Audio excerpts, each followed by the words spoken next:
So good evening. Tonight, the Montgomery Amateur Radio Club here in Maryland is proud to present Riley Hollingsworth, K4ZDH, who will update us on his volunteer monitor program, a joint initiative between ARRL and the FCC to enhance compliance in the amateur radio community. Riley is a leader in the legal and ham communities. In his prior life as an FCC special counsel, he handled amateur radio enforcement and also managed the interference resolution programs in the land, mobile, and public safety services. Riley has been a ham since 1960, is a member of the Quarter Century Wireless and Fifth CW Associations, and also served as ARRL Atlantic Division Vice Director. So thanks so much, Riley, for joining us tonight and taking time out of your busy schedule. We are honored and thrilled to have you here with us. So now it's over to you. Okay, thank you. Can everybody hear me okay? Sound okay? The monthly report for the volunteer monitor program is in QST every month, usually on page 82, along with the special event stations. I hope you're looking at that because it's a good summary of what we're doing every month. I just finished the fourth quarter report for the league. They're having the board meeting this week, as you know. And the total hours that the volunteer monitor spent listening to our frequencies on HF were a little over 5,000 hours. And for VHF and UHF, this is nationwide, and other, it was over 6,000 hours. Now, for all this monitoring, there were 101 incident reports. And I'm very happy about that ratio. You would think for that much monitoring that we would have many, many more problems. We had, as I say, a little over 100 incident reports. We sent out about 60 discrepancy letters, and that's kind of a semi-formal warning letter during this period. Now, for the, I went over 2021 to tally up the incident reports for the whole year, and I ranked them. And the leading problem was out of authorized band.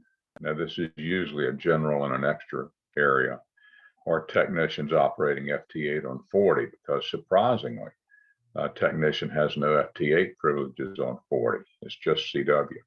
And a lot of them honestly don't realize that. And there were 105 of those this year. But interestingly, there were no repeats after we issued the notice. So, and I talked to most of them on the telephone. They will usually call you back when they get a letter like this, and most of them were generally embarrassed. So I don't consider this a problem. We're going to make mistakes. Some of our band plans and charts are a little complicated, and just glancing at the 40 meter band allocation there, one might think that you could use FT8 there because you can use CW. So I don't consider that a big problem. I'm skipping over the second biggest problem in number, but it's the first biggest problem in terms of threat to our service. Beyond that was failure to identify. This is usually associated with some other violation or some other activity that perked our attention about these licensees. Now, there were 4 licensees that accounted for 12 violations, and there were no repeats. And when you look at this, for 55 notices of failure to ID, at some point they had to identify, otherwise we wouldn't have known who to send the notice to. So while it looks like a problem, it isn't really that, and we don't want to nitpick. And if somebody goes 20 minutes and doesn't identify, they may identify 6 times in the following 20 minutes. So I just don't consider it a big deal. It's a broken window theory. We have to stay on it, but it's not really, it's just not a problem. Now, one thing that concerns me is excessive bandwidth. It seems like a lot of our operators don't realize how to set the menus on some of our modern transmitters. Our transceivers are a little complicated. I mean, some of them have a menu with 100-something items, and they get a little screwed up in the bandwidth. But there were no repeats once we brought that to their attention. And the recidivism rate is what is really important, and there was none. There was none on that. My biggest problem, and this always brings back And I don't know why this sticks in my mind, but I don't know if many of you remember Charles Manson's interview with Diane Sawyer many years ago, when Charles Manson said years ago being crazy meant something, but now everybody's crazy. It turns out that that was a prophecy, and Manson himself may have been a prophet, because my biggest problem really is stupidity. The deliberate interference and prohibited transmissions, such as broadcasting and harmful interference. For the year, we issued 72 letters. Now, 3 licensees accounted for 8 violations, and basically nationwide, this is what the problem looks like. There's always going to be a repeater problem in Southern California. It's been that way for 20 or 30 years. It's going to be that way for the next 20 or 30 years if California lasts that long. Most of the problems in California are on one repeater, and I learned the hard way that if you really clamp down on that repeater, then they spread out to other repeaters, and you have a problem on 25 repeaters instead of just one.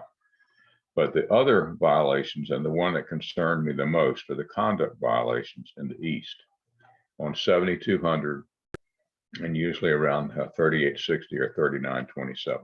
This is a small group of people, 4 or 5 people, who are right on the line, right on the edge of what's allowed. And if any of you want to remember or want to know what CB radio sounded like in the late 60s and 70s at its craziest period, then go to 7200 in midday and 3860 or 3927 sometimes at night.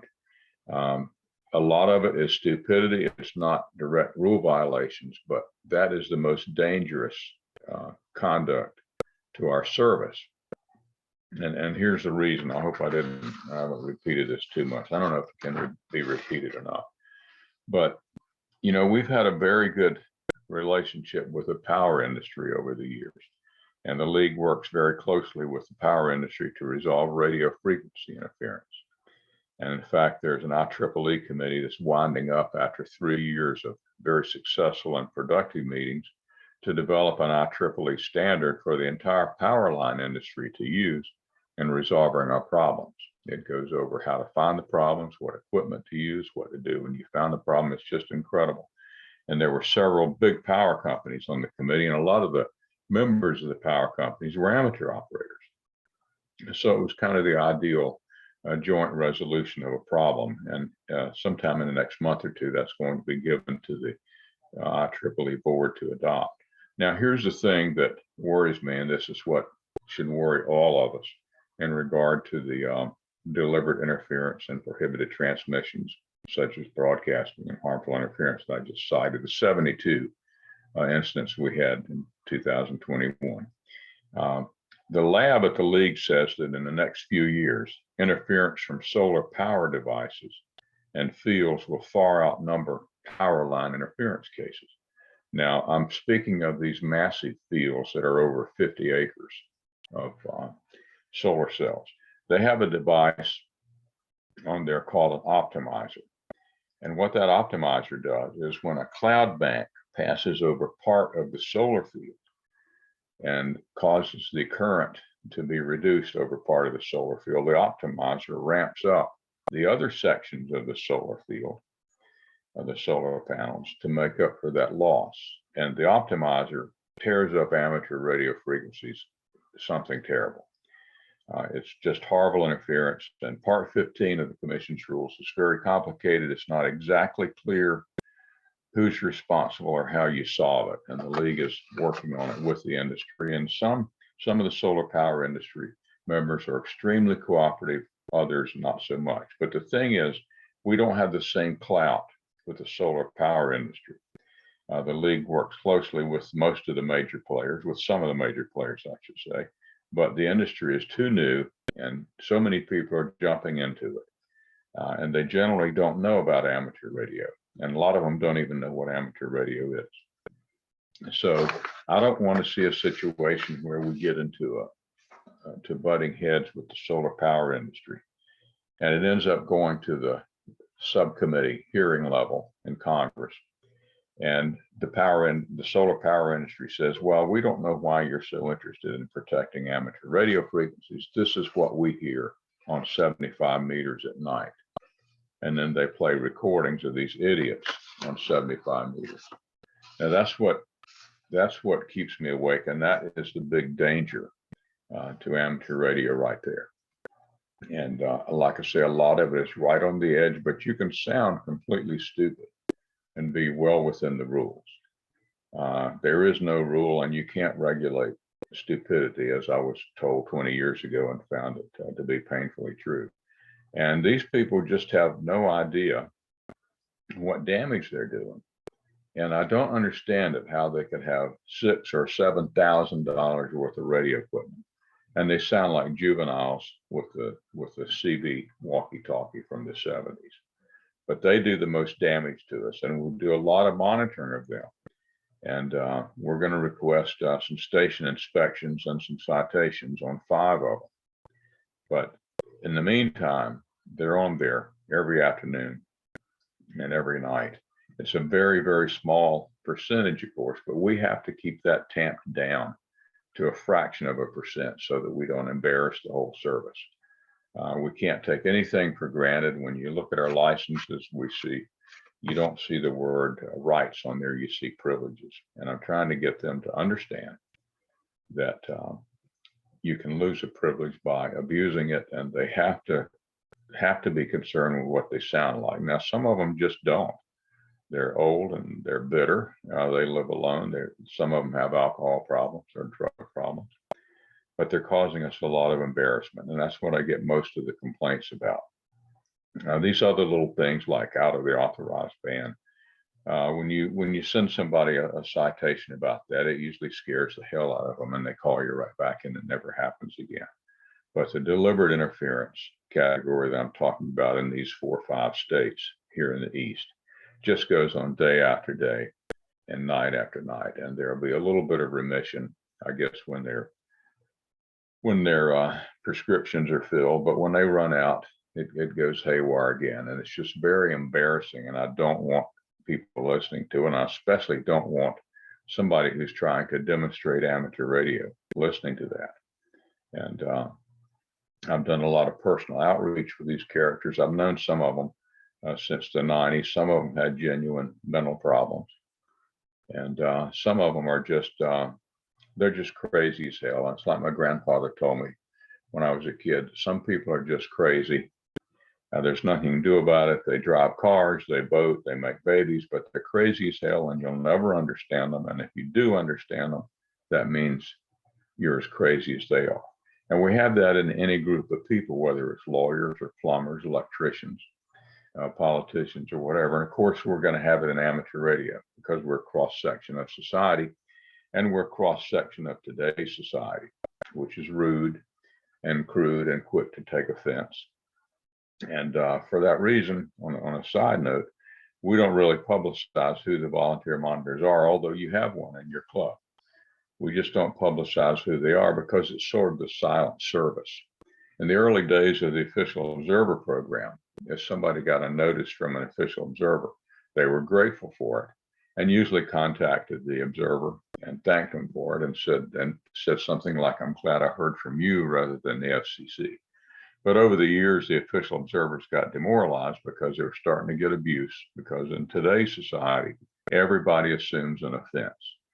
And even when you're trying to help them, they think you're up to something. And too many of the official observers were just getting abuse on the air and in the mail and whatever. So for that reason, we don't reveal the names, and we wouldn't reveal the names until something goes to a legal proceeding or other type of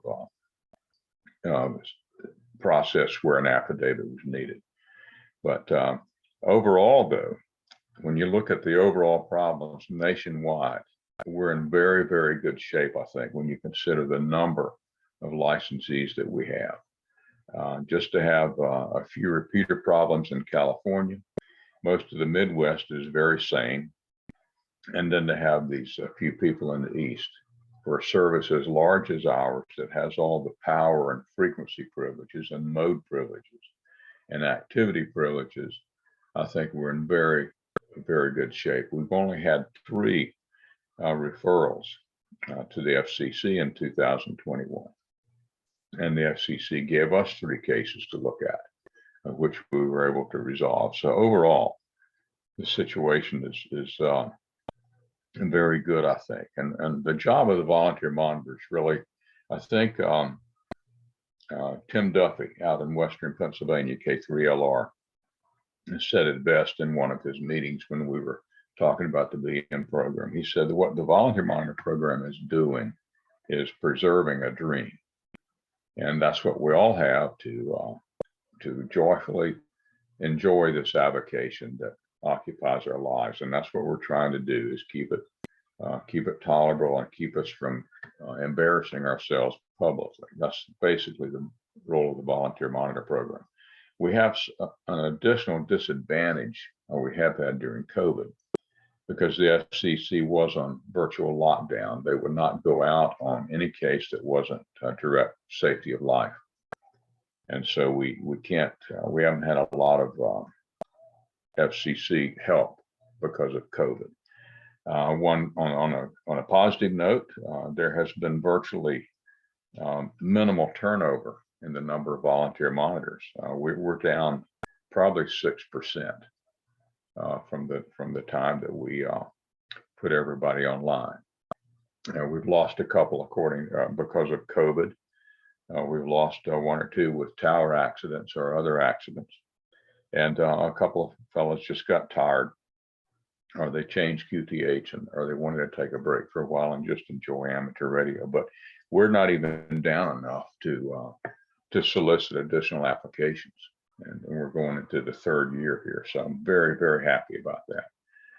And you would think that we would have more turnover given the hours that they're spending monitoring.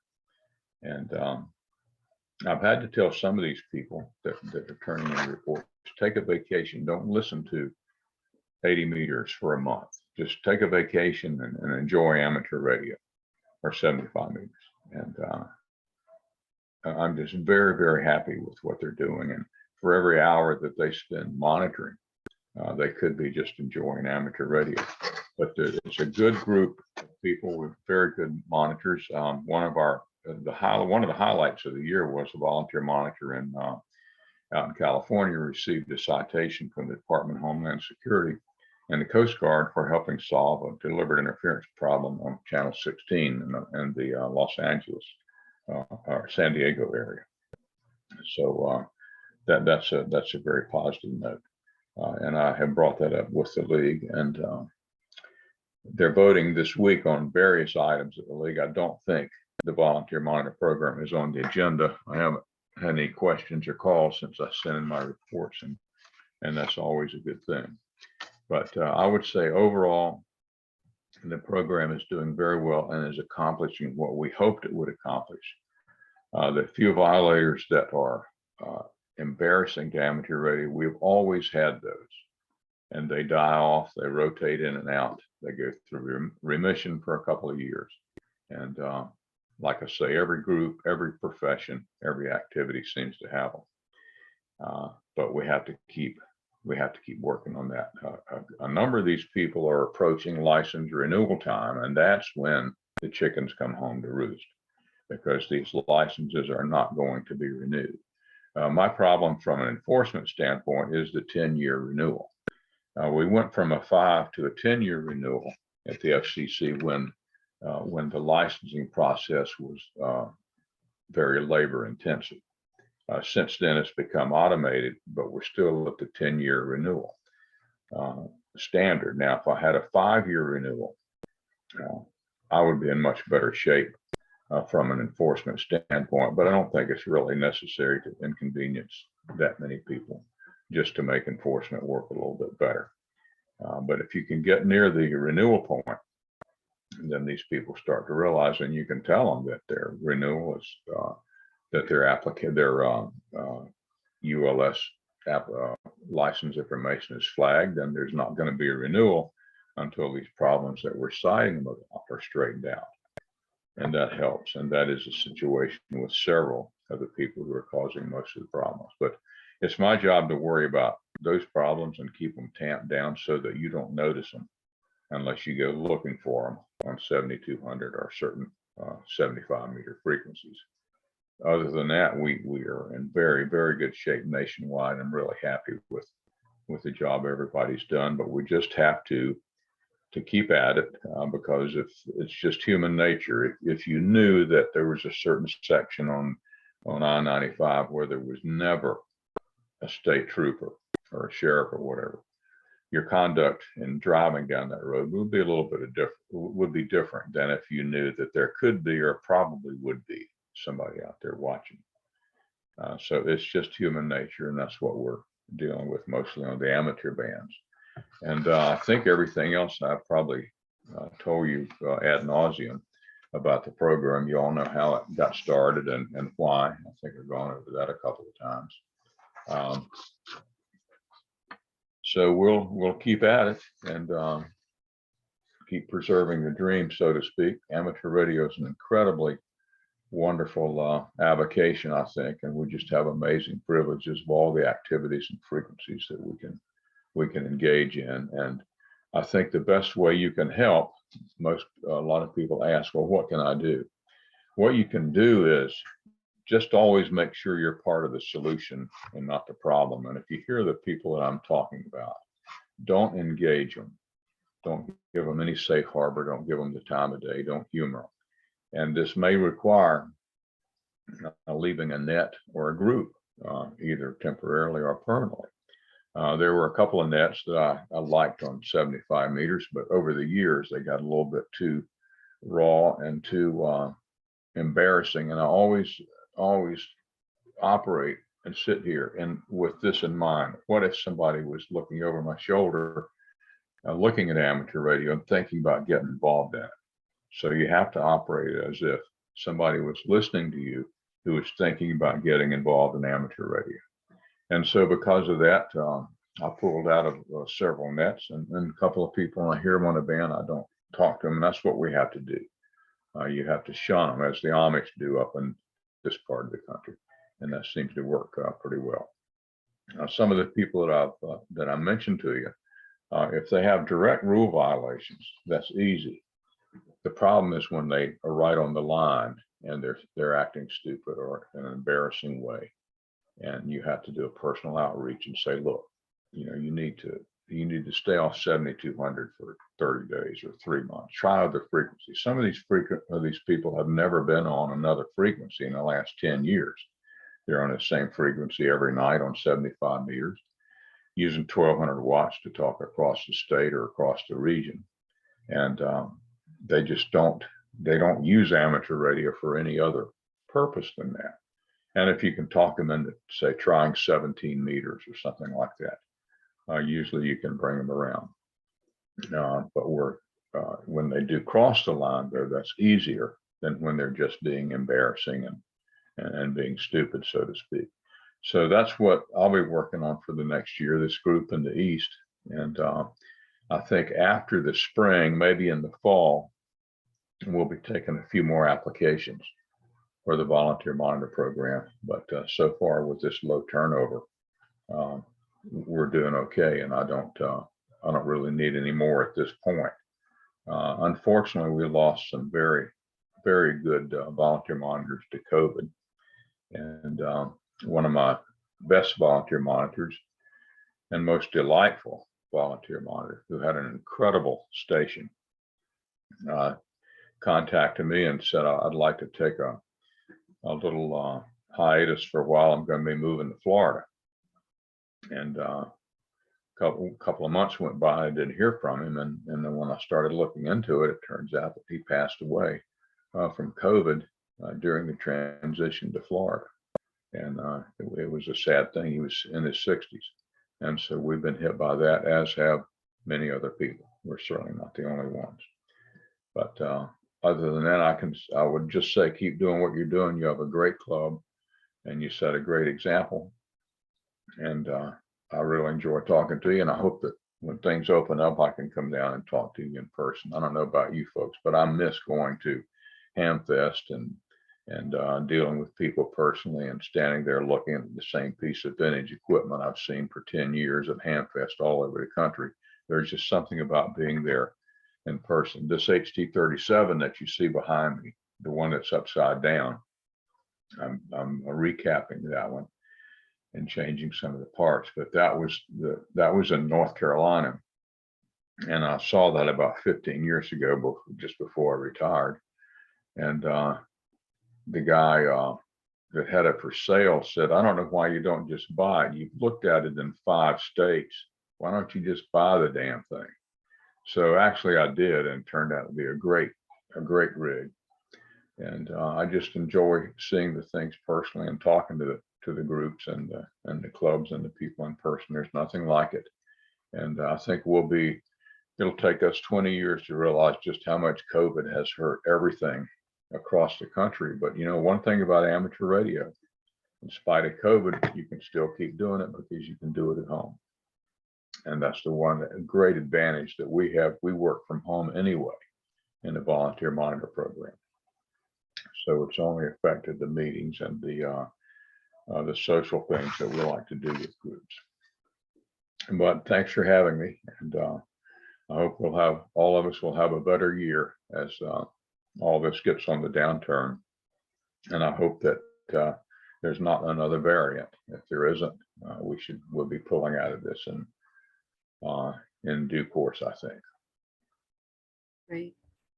Well, thank you. Thank you, Riley, for that. That was, as always, a great presentation.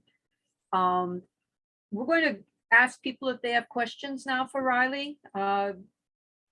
If you have a question, if you know how to use that little raise your hand thing on Zoom, go ahead and do that, and then we'll unmute you.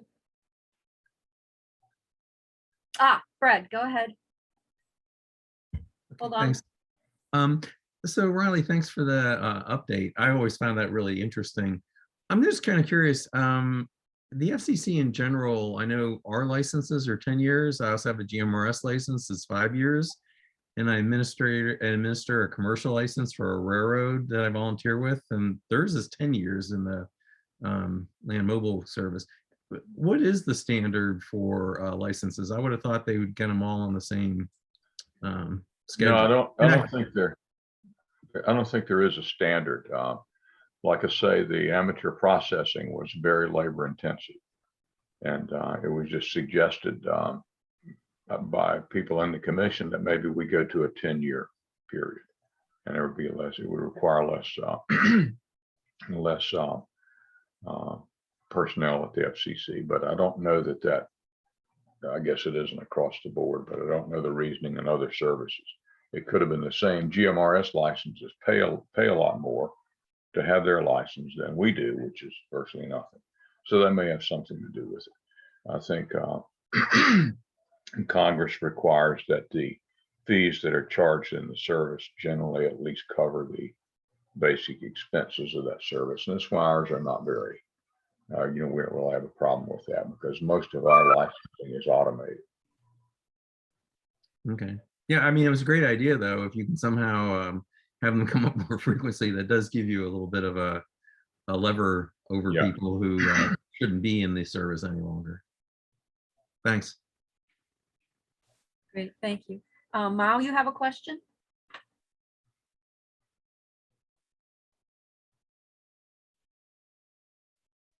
There we go. Hi, Riley. Thank you very much. Yeah, I have listened to some of those people on 75, 80 meters. And some of it was very disturbing. This was in late last year, probably having to do, well, for certain having to do with politics and so on. Is there a place where we should or could report that sort of thing? Well, yes, when you hear it, if you go to the league website and search the volunteer monitor pages, it tells you how to file a complaint. And what we'll do is a lot of the complaints coming in I can work on without having to assign to a volunteer monitor. Others I'll give to a volunteer monitor for them to check out. But if you just look at the league website on volunteer monitor, will tell you how to file a complaint. There's a form that you use. It's not a burdensome form, but it just requires basic information such as frequency and time and call Right. sign if you heard anything, whether it's a repeater and so forth. The problem is And often it's good to do that identifying. because our, I'm sorry. I think often it's a problem of identifying these people. They don't use their call signs, I've noticed. right. But if you can, when we get the complaint, we'll focus volunteer monitor hours on that frequency that you point out. And we're experimenting with the time difference of arrival system, which several volunteer monitors are using quite successfully. And it helps locate with that system. It depends on the time of day and the frequency and propagation. But if we can locate it within a couple of counties in a certain state, that Right. really helps. And so Okay. that's why we know who these five people are, and we know what county they're in. And we've been able to research with other volunteer monitors and other amateur operators to call sign and so forth. So we're working on a system where Flex actually is going to be working on it. They had offered a couple of, I guess was it last year we didn't have Dayton? Was there Dayton the year before? I think there was, but at one of the last, I guess it was the last Dayton meeting, Flex offered to work with us on setting up a direction finding system, having their Flex radios in a network, which will be fantastic. But they have been really occupied with government contracts and some of the cruise missiles and in some of the drones, there are Flex radio systems. So they've been tied up with the military. And if that lightens up, they're going to come back to us and help us with a direction finding system, which will greatly assist us as well as the FCC. The FCC can do it, of course, easily, but they have other priorities, not just amateur radio. But if we can go to them first, or initially with this is what we found that seems to be coming from this county, it can speed up their operation as well. So I'm looking forward to that, and maybe that'll come about this year. I hope so. Great, Thank thank you. you. Vic, over to you. Yeah, a quick question. Is it okay to record transmissions and share and then I don't know, send Yes. yeah, you got my question there. Yeah, we prefer that you do that. And when the volunteer monitors send in a report, we require some type of documentation. And it's usually a recording. It can be a computer program that monitors FT8 communications and matches call sign with license class. Some of our volunteer monitors had developed that, but we prefer having a recording, not a 20 or 30-minute one, but up to 15 minutes or so we can sort of see what to look for when we go to that frequency. And you can send that however you prefer to send it on your computer. If Great. it's on a server, we will work with you on just how long to keep that on the server. So if you can do a separate attachment as a file there, that would be better. But we'll work with you on how to do it. Great. So Joe, KB3KGA, you had your hand up and then it disappeared. Do you have a question? I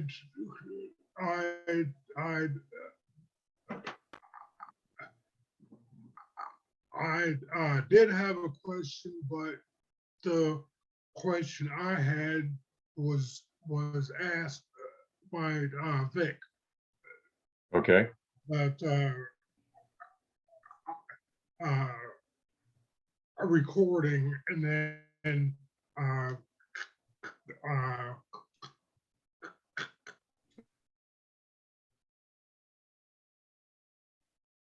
contacting the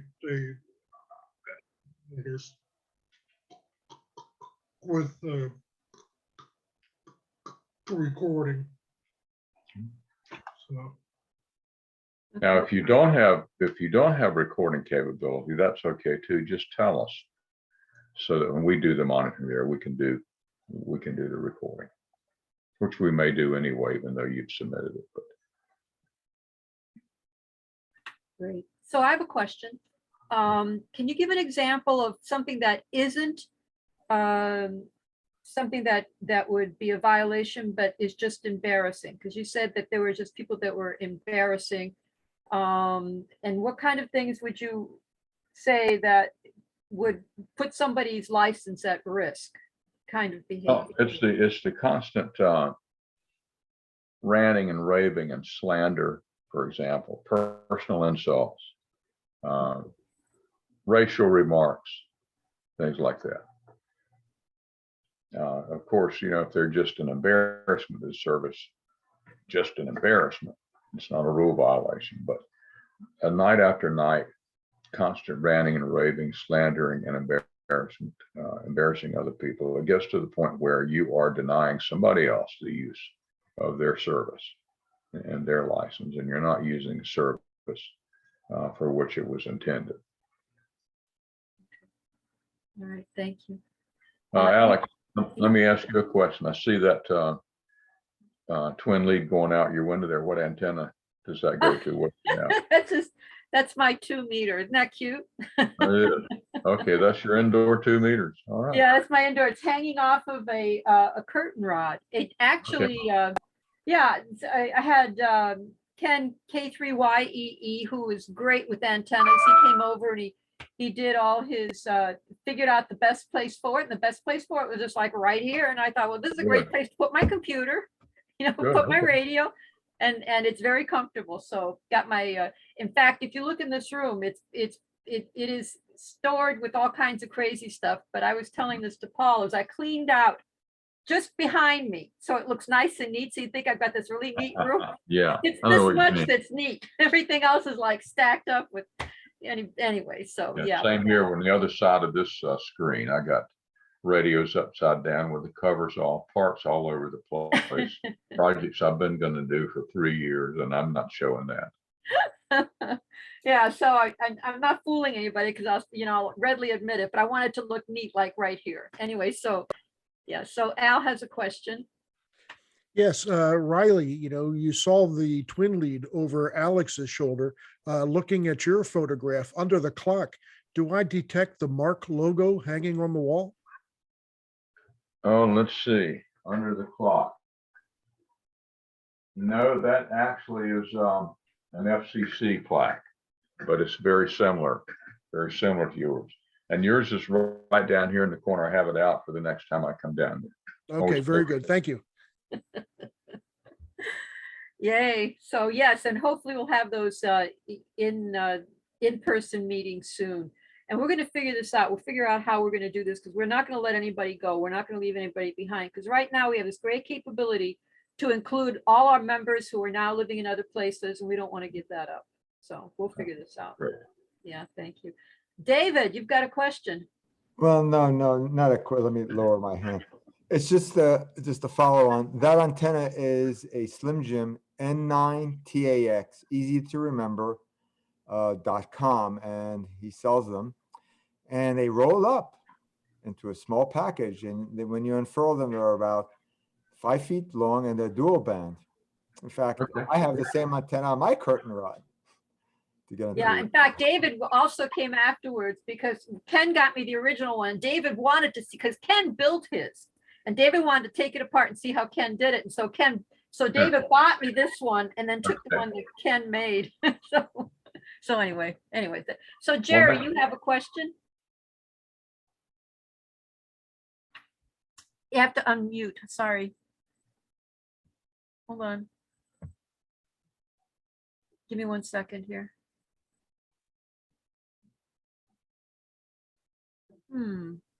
What happened to Jerry? Ah, here you are. You spelled Jerry with a G. Right. Okay. Not the only one.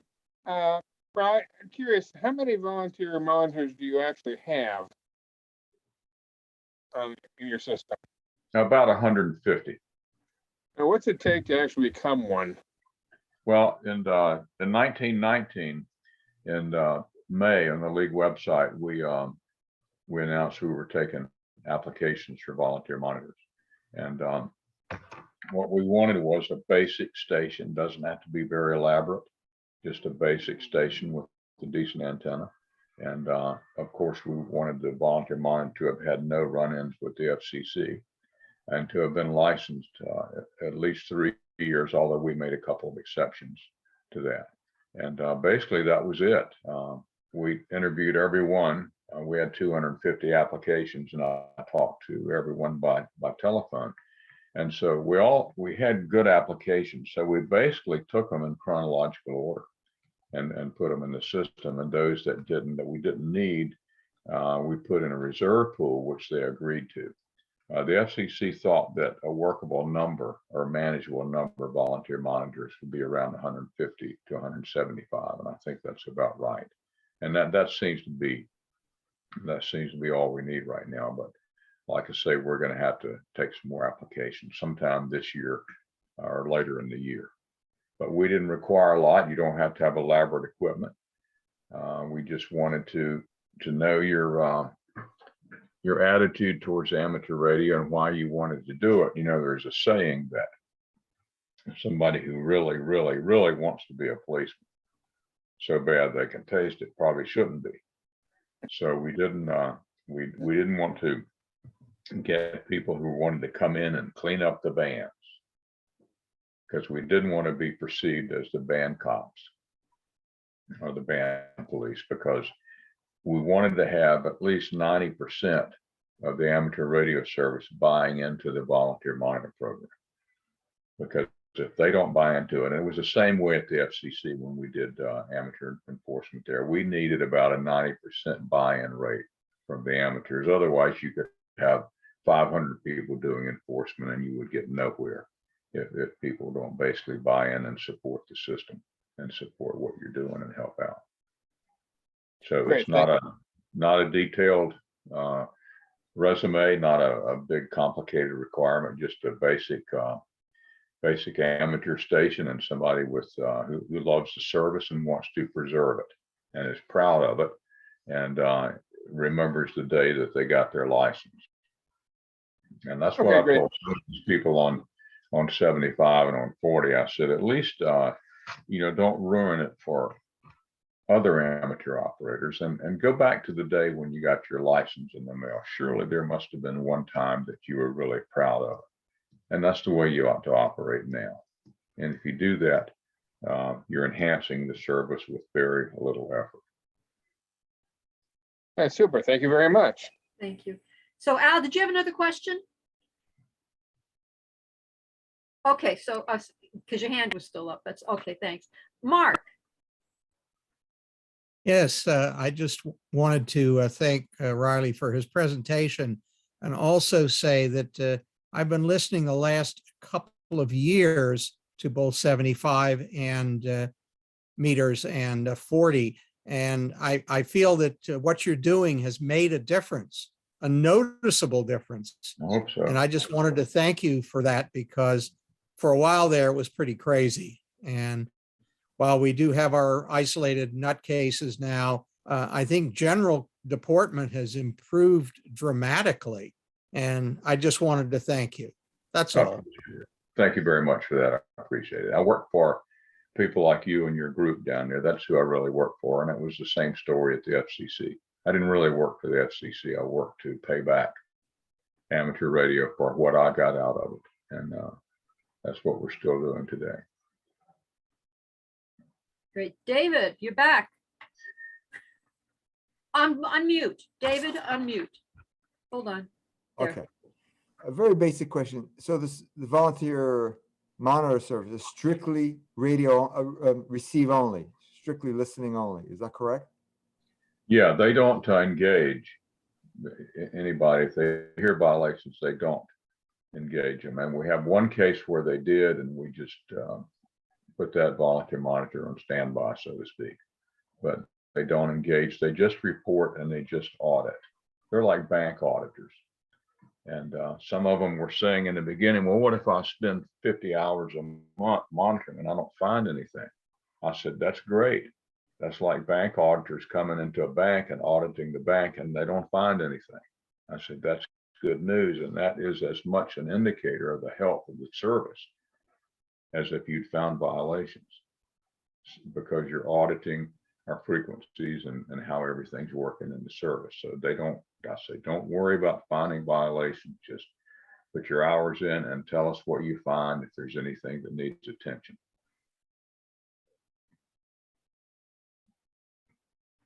Okay. Mark, Yes, I thought of another question when you're mentioning hours. Is there a minimum number of hours that a volunteer monitor is required to put in? And if not a minimum, then what is the quote suggested number of hours for any given individual? Well, I'm glad you asked that because there's no minimum number and there's no suggested number. But every volunteer monitor reports their hours monitoring by the 15th of the month. In fact, the figure that I gave you for October through December of 5,000 hours probably will go up because that was as of January 2nd. And the reporting period for December just ended the other day on the 15th. What concerns me most is when you have somebody that reports 300 hours, some very high number. Now, if they're out monitoring everything they can, looking for things and looking for trouble, that's one thing. And I'm a little concerned about that because they have to enjoy amateur radio too, or they lose perspective. But we have a lot of people who are housebound or wheelchair bound, and they have their repeater, their transceivers on all day, just listening to the bands. Might be 40 meters, and at the same time they have they're listening to the local repeaters, and they do put in a lot of hours. So I'm more concerned about a huge number of hours than I am about a small number of hours. And I'm concerned where if I get a lot of complaints of something in a given area and from say somebody reporting it to the league, or like the earlier question was, how do you report something? If I'm getting numerous reports on a problem and the volunteer monitor in that area hasn't picked up on that problem. But I haven't had that happen yet. So we don't tell anybody you need to monitor more. I've told a few of them that they need to monitor less and enjoy amateur radio more. But we don't have any standards for minimum or maximum. okay, Thank you. great question. Any more questions? Yes, Al. Yes, Riley, real quick, being in the DC area here, we're really in a hotspot from time to time with people expressing their views downtown to include, let's say, January 6th. And with the advent of the $23 radios on Amazon, is that best left, for example, to like the FBI, the real-time tactical, is the loop short enough that if you hear something, we can get it back through the VM process to have that work? I mean, what role does your VM team play in some of these more tactical situations? Well, you may have seen back in last January that the SCC put out basically what was an alert to have the volunteer monitors and all amateur radio operators really listen for any planning or illegal activity concerning planning harm, whatever. But if you hear something like that and it's on a repeater, usually the repeater owner shuts it down. But you should report it if you think it would be a violation of law. If what they're talking about was carried out, then you should report it. But to just jibber jabber and the opinions, it's meaningless. And I guess the best way to say that the standard is, if you overheard it on the street and you would feel compelled to notify the police department about it, then that's the same standard we would use for what you might hear on the amateur bands or on a repeater. Okay, thank you.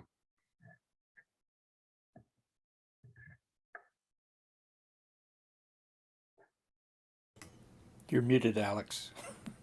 I just unmuted. Am I okay now? Okay. Yep. Thanks. So any more questions? Great. What a great presentation. Once again, Riley, you are awesome. So knowledgeable. You've done so much for amateur radio and continue to do such great things. And so we really appreciate all the work that you do. And the fact that you take time to visit with us on top of all the things that you do is just, it's very, I mean, we're very appreciative. Thank you very Well, much. I appreciate that. And as soon as the COVID trend starts definitely downward, I'll make the trip to the Midtown Scholars in Harrisburg and send you pictures of the military book department. You've been promising. They'll have it on my list, but COVID interfered with that. All right. I tried to cross the border into Pennsylvania and there was a big flashing sign, don't even try. Yeah. Well, thank you very much, and I'll talk to you all soon. Thank you. Thank you. Thank you. Take care. You too. Bye-bye. Bye-bye.